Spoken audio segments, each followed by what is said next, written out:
ሰላም ውድ አድማጮቻችን፣ ይህ የስፖርት ነው። የ15ኛ ሳምንት የእንግሊዝ ፕሪሚየር ሊግ የመጨረሻው ጨዋታ ማንቸስተር ዩናይትድ እና ወልቭስን የሚያገናኝ ነው የሚሆነው። ተጠባቂ ጨዋታ ነው። የእንግሊዝ ፕሪሚየር ሊግ እንግዲህ ማንቸስተር ዩናይትዶች በአውሮፓ መድረኮች ላይ ጨዋታ ስለሌላቸው ቀናቶቹ እየተመረጡ ሰኞ እንዲሁም ሐሙስ እየሆኑ ይገኛሉ። ዩናይትድ እንግዲህ ወደ ጥሩ ብቃቱ ተመልሶ በትክክለኛው ሰዓታት የሚጫወትበት ጊዜያቶች የሚናፍቁ ነው የሚሆኑት። እንግዲህ ወልቭስን በሞሊኒክስ ነው የሚገጥመው። ተጠባቂ ጨዋታ የሚያደርጉት ነጥቦች አሉ።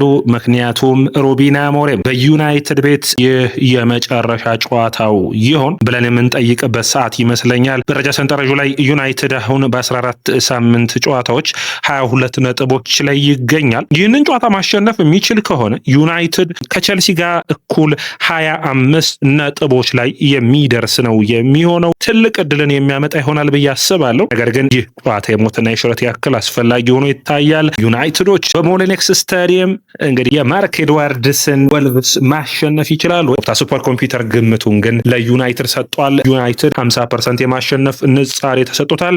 ወልቭስ 26%፣ ያቻ ደግሞ 24% ሆኗል። ወልቭስ በተከታታይ ሽንፈቶችን እያስተናገደ ይገኛል። ካለፉት 14 ጨዋታዎች 2 ነጥቦችን ብቻ ነው መሰብሰብ የቻለው። ዩናይትድ የባለፈው ሳምንት ዌስትሃም ጨዋታ ላይ ነጥብ መጣሉ እንግዲህ አሳሳቢ ነበር። የኤቨርተኑ ሽንፈት፣ እነዚህ ሁሉ ጨዋታዎች ግን የመጀመሪያ የሰበሰባቸው ነጥብ እየተጠቀመ ይገኛልና ይህ ወቅት ዩናይትድ ወሳኝ የሆነውን 3 ነጥብ ከሜዳ ውጭ የሚያገኝበት ነው ብዬ አስባለሁ። ወደ አድማቻችን የእናንተም የውጤት ግምታችሁን አስቀምጡልኝ። ነገር ግን አንዳንድ ውስጥ ታዋቂ የወጡ መረጃዎችን ዩናይትድ ስታንድ የዩናይትድ ታዋቂው የዩቲዩብ ቻናል ዘጋቢዎች እንግዲህ አንዳንድ መረጃዎችን ሳይ እነሱ ባወጡት መረጃ መሰረት ምንም አይነት ውጤት ቢከሰት በዛሬው ጨዋታ ሩበን አሞሪም የመሰናበት እድል የላቸውም የሚል ነው። ዩናይትድ አሁንም በዚህ አሰልጣኝ ላይ ሙሉ እምነት እንዳላቸው ኃላፊዎቹ ተናግረዋል የሚሉ መረጃዎች ወጥተዋል። ከዛ ውጭ የጥር የዝውውር መስኮትን በሚመለከት ሩበን አሞሪም ጋር በተያያዘ ዩናይትድ አሁንም በጥር ተጫዋቾችን ለማዘዋወር እንደሚሞክር፣ ነገር ግን ቋሚ የሚፈልጋቸውን ተጫዋቾች እንጂ በጊዜያዊ ጥገና ዩናይትድ በጥር የዝውውር መስኮቱ ላይ እንደማያባክን መረጃዎች ያሳያሉ። ሮብ ኤድዋርድስ ይህንን ቡድን ወልቭስን ተረክበዋል።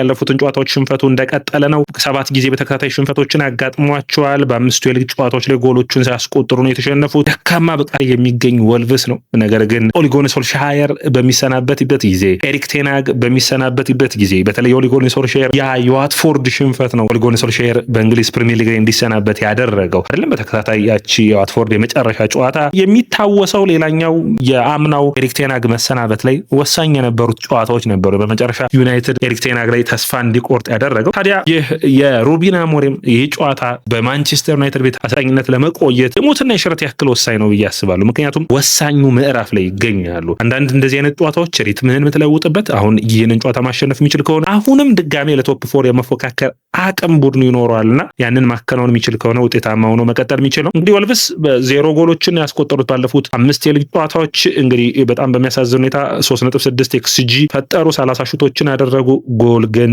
መቆጠር አልቻለም። ወልቭስ እንግዲህ አምና በዩናይትድ ቤት ዩናይትድ ላይ ከፍተኛ የሆነ ብልጫን ወስዶ ነበር አይደለም። በሜዳው በሞሊኒክስ 2-0 ያ ተጠባቂ ጨዋታ በተለይ ማቲያስ ኩኛ ድንቅ የነበረበት ከማዕዘን ኦናና ላይ ጎል አስቆጠረበት፣ ለህዋንግ ሂቺያን ደግሞ አሲስት ያደረገበት ጨዋታ ነበር። አሁን ማቲያስ ኩኛ በሚጠበቅ ሁኔታ በጥሩ ሁኔታ ለማንቸስተር ዩናይትድ ጥሩ ብቃቱን እያሳየ አይደለም። ነገር ግን ባለፉት ጨዋታዎች ጥሩ ፐርፎርማንሱን ለማሳየት ከጉዳት እየተመለሰ የሚገኝ ተጫዋች ነው። ሌላኛው እንግዲህ ዩናይትድ ከመጣበት ብቃት አንጻር በምታዩበት ጊዜ የዌስትሃሙ ጨዋታ በተለይ የፓላሱን ድል አደብዝዞታል እንጂ ፓላስን ከሜዳቸው ውጭ ያሸነፉበት መንገድ አስገራሚ እንደነበር የምታስታውሱት ነው። የወልቭሱ ጨዋታ ማሸነፍ ግን ቀጣይ ጨዋታዎች አስፈላጊ ነው። ታዲያ ማንቸስተር ዩናይትድ ያለፉትን ጨዋታዎች ከሜዳቸው ውጭ አድርገው 2ቱን አሸንፈው 2ቱን አቻ ወጥተዋል። በጥሩ ፐርፎርማንስ በጥሩ ብቃት የሚገኝ ቡድን ነው ከሜዳ ውጭ ማለት ይቻላል። 2ቱ ያቻ ውጤት በኖቲንግሃም ፎረስት እና እንዲሁም ደግሞ ቶተናም በገጠመበት ጨዋታ ነበር። ማቲያስ ኩኛ እዚህ ስብስብ ውስጥ ጠንካራ ከሚባሉ ተጠባቂ ተጫዋቾች ውስጥ አንዱ ነው። ታዲያ የቀድሞ ቡድኑን ወልቭስን ነው የሚገጥመው በሞሊኒክስ 12 የፕሪሚየር ሊግ ጨዋታዎች 11 ጎሎች ተሳትፎች አሉት፣ 6 ጎልና 5 አሲስት። ይህንን ድንቅ ብቃቱን ማስቀጠል ይጠበቅበታል። ብሩኖ ፈርናንዴዝ 4 አሲስት ከሜዳ ውጭ በማድረግ እንግዲህ በዚህ ጨዋታ አሲስት ያደርጋል። ይህንን ብቃቱን ይቀጥላል ወይ? አንዱ የሚጠበቅ ነው የሚሆነው። ሌላኛው ብሪያን ምቤሞን የሚመለከት ነው። ብሪያን ምቤሞ ወልቭስ ላይ ጥሩ የሆነ የጎል ተሳትፎች አሉት፣ 3 ጎሎችንና 2 አሲስቶችን በማድረግ ይህንን ጨዋታ ማንቸስተር ዩናይትድ እንግዲህ 50% የማሸነፍ ንጻሬ ይሰጡታል። ይህንን ነጥብ መሰብሰብ ይችላል ወይ? ለሩበን አሞሪም ትልቁ ስራ ይሆናል ብዬ አስባለሁ። እንግዲህ ግምት አሰላለፉን በምናይበት ጊዜ ካም ጆንስቶን የወልቭስን ግብ ጠባቂ ሆኖ ይጀምራል። ቶቲ ጎሜዝ፣ አግባዱ፣ ሞስኬራና ሞሌር ወልኩ የተከላካይ መስመሩን፣ አንድሬ ቤልግሬድ እና እንዲሁም ታቾኒ የአማካይ መስመሩን ይዛሉ። በአጥቂ መስመሩ ላይ እንግዲህ ዩናይትድ ጥንቃቄ መውሰድ የሚጠበቅበት የላርሰን የአሪየስ እና ዩዋንጊቼን እነዚህ ጥንቃቄ መውሰድ የሚጠበቅበት ነው። በዩናይትድ በኩል ማቲያስ ዴሊት ከጉዳት እንደተመለሰ ሩበን አሞሪም ተናግረዋል። ሉክ ሾው፣ ዴሊት እና ናስር ማዝራዊ የተከላካይ መስመሩን ይዛሉ። አማድ፣ ካዝሚሮ፣ ብሩኖ እና ዳሎት የአማካይ መስመሩን ይዛሉ። ማቲያስ ኩኛ፣ ዘርክዚ እና ብሪያን ምቤሞ የአጥቂ መስመሩን ይዛሉ።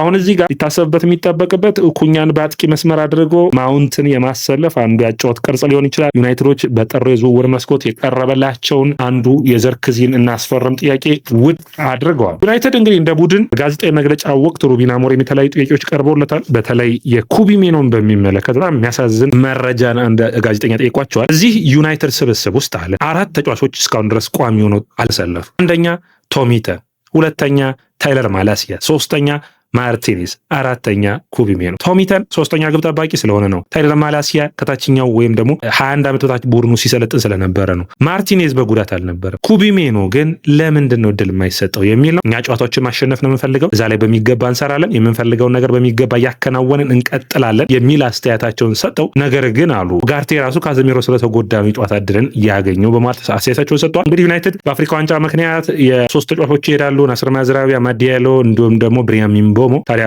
በዛን ወቅት ምን ያስባሉ ተብሎ ጠይቆ ነበር። አሳሳቢ ያኔ በጨዋታው ጊዜ ያስባሉ፣ አሁን ግን ባለኝ ቡድን ነው ማስበው ማለት አስተያየታቸውን ሰጥተዋል። በአጠቃላይ እንግዲህ ዩናይትድ ያሉበትን ሁኔታ በተለይ ደግሞ ሩበን አሞሪም ለአካዳሚ ተጫዋቾች እድል አይሰጡም የሚሉ ተጠይቀው ነበር። ሼልሲን እድል መስጠት ይቻላል፣ ነገር ግን በየጨዋታው የዩናይትድ ቤት ውጤትን የሚፈልግ ቡድን ነው እና አማድ ከሱ የተሻለ ልምድ ያለው ከሱ የተሻለ ብዙ ጨዋታዎችን የተጫወተ ስለሆነ ለአማድ ቅድሚያ ሰጣለሁ የሚል አስተያየታቸውን ሰጥተዋል። ከዛ ውጭ ዲያጎ ዳሎት እና ማቲያስ ዴሊት ለጨዋታው ዝግጁ ናቸው የሚል አስተያየታቸውን ሰጥተዋል። እንግዲህ ሩበን አሞሪም ጫና ውስጥ ናቸው። ይህንን የእንግሊዝ ፕሪሚየር ሊግ ምን አይነት ፐርፎርማንስ ምን አይነት ብቃትን ያሳያሉ የሚለው ምክንያቱም ይህ ጨዋታ ትልቅ ትርጉም ነው የሚኖረው ብዬ አስባለሁ። አጣብቂኝ ውስጥ ነው ያለው የእንግሊዝ ፕሪሚየር ሊግ። በተለይ አሁን አርሰናል፣ ማንቸስተር ሲቲ እንዲሁም ደግሞ አስቶን ቪላ ማለት ነው ተለይተው ወደ ላይ ከፍ ብሏል። ነገር ግን በፓላስ እና በዩናይትድ መካከል ያለው 4 ነጥብ ነው። አድማጮቻችን ፓላስ 4ኛ ደረጃ ሰንጠረዡ ላይ ይገኛል። ዩናይትድ በቀጥታ ወደ 5ኛ ነው መምጣት የሚችለው ወይም ከ6ኛ መሆን የሚችል ነው የሚሆነው። ያ ታዲያ ጨዋታዎችን እንዲያፋጥኑ እንዲሁም ደግሞ እድሎችን